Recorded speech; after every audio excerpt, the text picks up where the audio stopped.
We are deeply privileged and honored to have Professor Randall Kroszner here all the way from Chicago, and he's with us today to talk about everything which is macroeconomics and then looking at some of the key issues from the regulatory side. We're very privileged because he has been a senior member at the Fed. He has worked in a lot of interesting organizations and traveled all over the world talking to people and young students and inspiring them with education, learning, and focusing on issues also related to jobs in the future. And we'll touch on all of those. Professor, good to see you. I'm delighted to be here.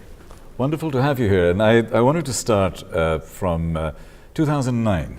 Yes. You were at the Fed. Yes. And you were right in the thick of things. What was your experience? What did we learn there? And what are the things that we should be avoiding? I mean, that would be my first question. So what did we learn, Sure. and what do we need to avoid? Well, one of the things that I learned is just a little bit of humility. A lot of humility is important also, Yeah. because markets didn't work exactly as I thought they would. I was a professor at Chicago. I should know how markets actually operate. But in practice, especially during a crisis, there were a lot of surprises. Markets that should have worked well weren't working so well. And I think one of the lessons is that the boring infrastructure, so the things that don't seem to be that sexy, can be incredibly important. So it's just like the plumbing in the house. So you never really think about the plumbing in your house until it backs up, and then you run because the plumbing is not working, and that makes the house unlivable. The same sort of thing happens in the financial markets. It's the infrastructure, so the way in which platforms work, the way in which trading works, that can sometimes get gummed up, and that can have big effects on the economy overall. I agree with you. However, what about the early warning signals? I think there were some smoke signals out there. And was it hubris? Was it arrogance? Was it, everybody was just very comfortable with what was going on because they were good times. Was that the reason why we just didn't engage? Yeah, one of the interesting things was that, so like the housing market, of course, was one of the areas that a number of people were concerned about. And so we got a false sense of confidence by looking globally and seeing that, well, the US was actually not an outlier. There were many countries that, almost 10 countries, major countries, that had higher house price growth in the early 2000s than the US had. So the IMF had done a study, we had done a study, and instead of saying, oh my goodness, there's a problem in housing all throughout the world, that there's this common risk factor, we said, phew, the US is not an outlier, so we're okay. That was the wrong lesson to draw from that. We should have seen that what had happened over time is all these global interconnections grew. And so instead of saying, oh, well, we're not the outlier relative to the rest of the world, the challenge was the world was getting too excited about housing. There was too much frothiness. And so then, because of the global interconnections, a weakness in any part then spread throughout the world very Contagion quickly. was very much there. And so we didn't see that. We had that false sense of confidence that we weren't the outlier, but the whole world was an outlier, and we weren't thinking in that way. Too big to fail. There are still 5 big banks at the moment. What have we learned? Are they vulnerable? Is the economy and the environment as a regulator? Do you think that so many major players, are we vulnerable? So the key thing is to think about the risks of exposure that they have both to each other and to major markets. And that's one of the things where I think we've gotten a lot more focus on. Are we perfect? Certainly not. Have we solved every problem? Certainly not. But there's a much deeper awareness of that kind of risk exposure across institutions and across markets, and especially globally, than we had from before. So I think that helps to make it less likely but certainly after what I experienced in 2008, 2009, I never say never about anything. Yes. Let's take a big world view of things. The world economy, the GDP is about 80 to 90 trillion, expected to grow at about 50% over the next 20, 25 years because of all of the transformation that's going on, the digital transformation that's going on. Are the regulators ready for that level of growth? And what do we need to be doing at this point in time? So almost like pre-regulation or pre-legal. In other words, what do we need to be ready for as we look into the future? Well, one of the key challenges is a lot of that growth is going to be outside of the traditional large countries. So it's going to be in China, it's going to be in India, it's going to be in emerging Africa and the Middle East. And so that means that a lot of regulators and a lot of infrastructure will have to be developed and get smart quickly that haven't had the experience from before. And so I think that's going to be one of the key challenges, is to make sure that the lessons that the major countries are still learning and hopefully implementing are well portrayed to the rest of the world, to make sure that as China grows and becomes important, as India grows and becomes important, they don't succumb to the same mistakes that others made. Indeed, and by 2050, it is general belief that China would be number one in terms of the size of the economy. India would be very likely to 2, the US at number 3, and Indonesia probably at 4. And if that's the case, it's a complete tectonic shift.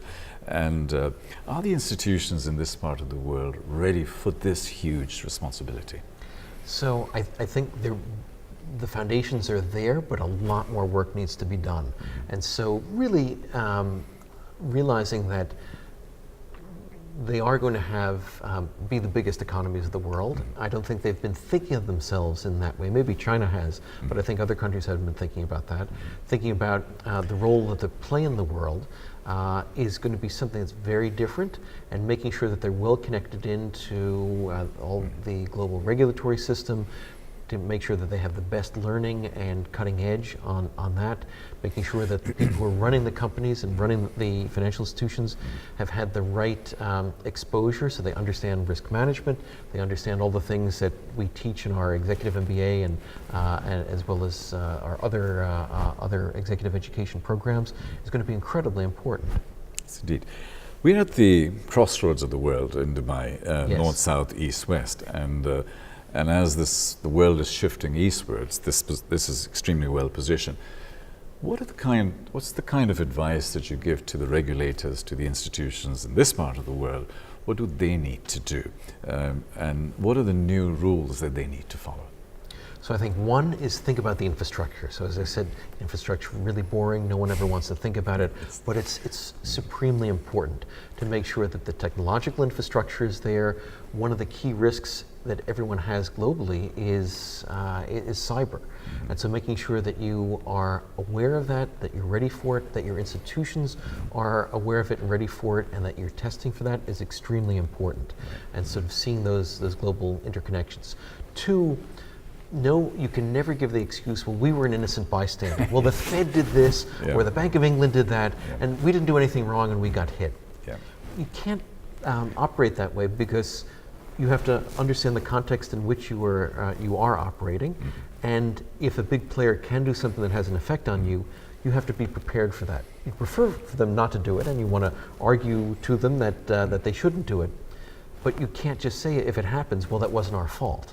And so I think that's something that's very important. And that's also something that happened among the regulators in the US and other parts of the world, was that, oh, well, it was their fault, or they weren't minding the store. Well, that was their responsibility to realize they were interconnected and had those risks. So I'd say those are the 2 big messages. Because my concern is about contagion. A small country like Greece caused a huge problem. A small country like Dubai caused a huge problem. And little countries are impacting global economies. And I think that's one of the things one has to be extremely wary of, and have governance systems and institutions that will protect us. Both protect and be aware of that, because you can't just say, oh, well, the Greeks aren't doing things right, and so it's their fault.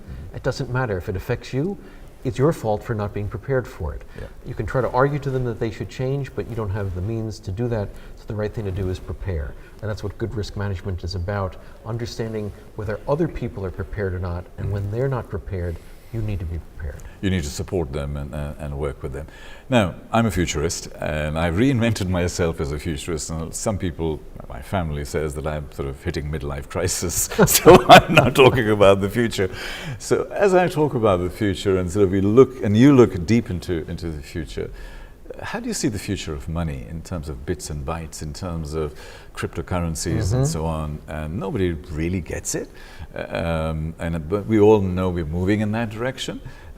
What's your thoughts on that? And you know, with quantum computing, with control trading, all of these kinds of things, how do you see that? How do you connect all of that? Yeah, this is an incredibly exciting time because technological innovation is incredibly important for money. When I used to teach about this before we had the cyber currencies and digital currencies and Bitcoin and others develop, I would talk about how using gold and silver took an enormous amount of technological development. You had to be able to mine gold and silver. You had to be able to weigh it, so you need a system of weight and measures. You had to be able to assay it, that is, tell when it's 14 karat gold versus 20 karat gold. The students' eyes used to glaze over and say, that's crazy, that's irrelevant. Let's talk about money today. Yeah. But we have the same kind of technological revolution today as we had back then. It's just as important, or it's potentially just as important as developing a system of consistent weights and measures and be able to mine and assay gold and silver as the internet, as these different platforms for digital currency and commerce. So I think there's a potential for an enormous amount of transformation that can be done both in the private sector and in the government sector. Because many people have said, oh, well, this will eliminate government currency. It potentially could, but central banks can adopt all of these technologies themselves. And so some of the concerns that people have about cryptocurrencies and that there can be hacking and that there can be theft and there's not good enforcement of property rights, well, central banks can run the system, they could run the blockchain, they could run the infrastructure, and so avoid some of those problems, but have some of the benefits and some of the efficiencies that come from using the new technology. We talk a lot about FinTech, and I dare say you encounter it. A lot of the organizations, institutions are just not quite ready for it yet, both in terms of the legal and the jurisprudence of that, governance, and just understanding and learning and how to implement that. How do we bridge that challenge, and what do we need to do? What do companies need to do in the meantime? Well, I think you're right. There's something that's outside of what the firms can do, which is the legal infrastructure. Yeah. Exactly how do you enforce contracts? What does it mean in, if there's a theft on one of these exchanges, and it sort of exists not under one country's particular jurisdiction.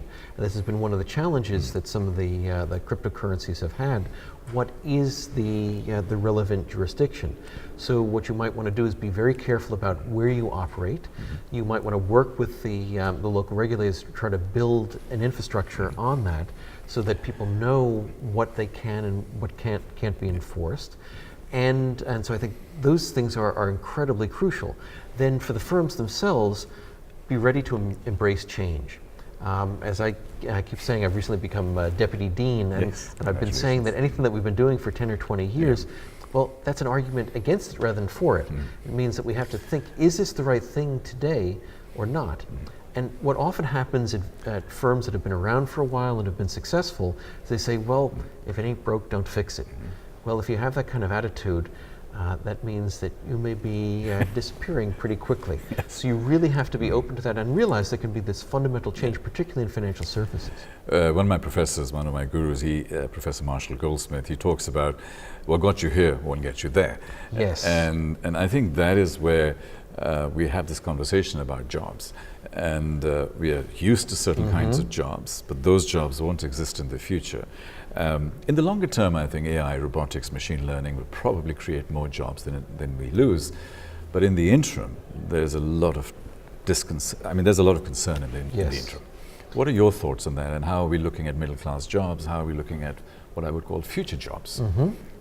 So in the short run, the challenges have not been nearly as great as people had expected. So if you look at what happened in the US, for example, since the financial crisis, the employment rate went up very high and now it's at near record low levels. Right. We've created millions of jobs, and they've been disproportionately in the lower skilled areas, the gonna areas say, that yeah. people had been very concerned that technology would completely eliminate. So at least so far, that hasn't been the case. There's been disproportionate job creation there rather than away from there. So that's at least good in the short run. But I think you're right in the longer run. This technology is going to eliminate a lot of traditional jobs. Now in the past, that has always happened. That's how progress occurs. Before the car was invented, there was the people, the blacksmiths who were making the horseshoes, and so there was a whole infrastructure that was built on that. Yeah. All those jobs were eliminated. Now that took time for that to happen, and so we didn't have extraordinary unemployment in the United States or other countries. We were able to make that transition. The concern here is that what you're going to need is an enormous amount of increase in the skills that workers have, and need that really quickly in order to be able to work with the new technology. If this were to be something that will take a very long time, then you can build those skills. If that's something that's going to come quickly, which I don't think it's coming really soon, but I think when it does come, let's say in a decade, it's going to come really rapidly. Yeah. And I think the skills of many workers won't be there, and that's when the challenge will come in. About your students, you're deputy dean, you're a professor, you talk to them all the time. And again, going back to all of the skills that we have learned in the past, and we talk about numerical and verbal skills, but now we need multiple intelligences. We need a completely different set of rules of ethics and humanity and values, and particularly in the financial and economic world, because more and more as AI is becoming stronger, this is becoming so critical. How do you teach ethics to your students? How do you get them ready for the new world in terms of values? So to me, that is really, I'm a Harvard grad, so ethics class was interesting, but it wasn't full. I think, what are your thoughts on that? So that's an incredibly important issue, and so one of the things that we've really developed at the business school is our behavioral sciences area. And so, like for example, Richard Thaler just got the Nobel Prize a couple of years ago, and one of my colleagues and his colleagues is doing some brilliant work on something called ethics by design. And so, because we often think of, well, ethics is about a few bad apples, some people acting badly. And there are a few bad actors, but that's not what goes wrong. When firms do things that are really problematic, it could be a few bad people, but there's something wrong with the structure of the institution. And so thinking about the incentives of the institution, thinking about the designs of institutions, of how you get more ethical behavior, you can do simple things like have very clear signs and slogans that are at people's desks to remind them. There can be other exercises that are done, but it's really thinking very much about the design of the organization of itself, because it's not just a few bad apples, it's the organization. And so in particular, when we're going to be using new technology in these new areas, we have to think very carefully about, well, can the technology be used for good or for bad? Yeah. We're seeing that with questions about social media, Absolutely. which was seen as all very, very positive, and now people are questioning that. And so we have to be thinking about, well, what are the right incentives for people to use social media? Yeah. At first we were thinking, oh, well, this is great. This is how people provide information to each other and connect with each other. Now we're seeing that some bad actors can use it for other purposes. So a platform that was seen as excellent can have some very bad things associated with it. So making sure that you get the incentives right and think through that is crucial, and that's what ethics by design is all about, and that's what we're teaching our students. Brilliant. What are we doing here today? What are you doing here today, and what are we trying to achieve? So I'm here in Dubai because we are trying to recruit a lot more students from UAE as well as from Middle East and Africa for our various programs. For the Executive MBA program, which is in London, Hong Kong, and Chicago. Also for executive education, so people don't have the time to be able to take a full degree. They can take shorter courses with us and maybe get something on, a short course on ethics by design, on leadership, things like that. And also recruit people for our programs on campus in Chicago. And we've recently started a partnership with the economics department, and we're teaching undergraduates business economics. So it's all across the board. We want more people to be exposed to the Chicago way of thinking, and I think that is something that could be very helpful for improving business practice and policy as well as government practice and policy. Do you think MBA is basically a degree of yesterday rather than a degree of the future? Why shouldn't we be looking at management of business intelligence or management of master of business business thinking as opposed to administration? Administration is surely going to robots and so on. We need to be thinking, we need to be connecting, we need to be feeling, as opposed to administrating. So how is that shift happening? That's my last question. So our curriculum is transforming all the time. For example, entrepreneurship was something that people didn't really talk very much about a quarter century ago. It's now the largest concentration of our MBA students. Analytics is something that the students are really focused on, which gets very much to the point about AI and thinking about cryptocurrencies. It's really amazing to see the transformation, for example, of marketing. It used to be about kind of picking out whether the packaging should be red or blue. Now it's all about data. It's all about the analytics. We recently started a joint program with the computer science department where people can get a joint computer science and MBA degree. So I think that's how we're transforming. Even though the name of the degree is the same, the curriculum is transforming. And also our students are driving that because they're making other choices. Finance is no longer the largest concentration. Sure. It's entrepreneurship. Super. Professor, it's been a real pleasure talking to you. Our company is called MAD Talks. MAD stands for Make a Difference, and we are making a difference, and I can see you're making a difference in the lives of so many people. Really, really happy to have you here. Thank you, sir. I'm so delighted. Thank you so much. Thank you. Thank you for your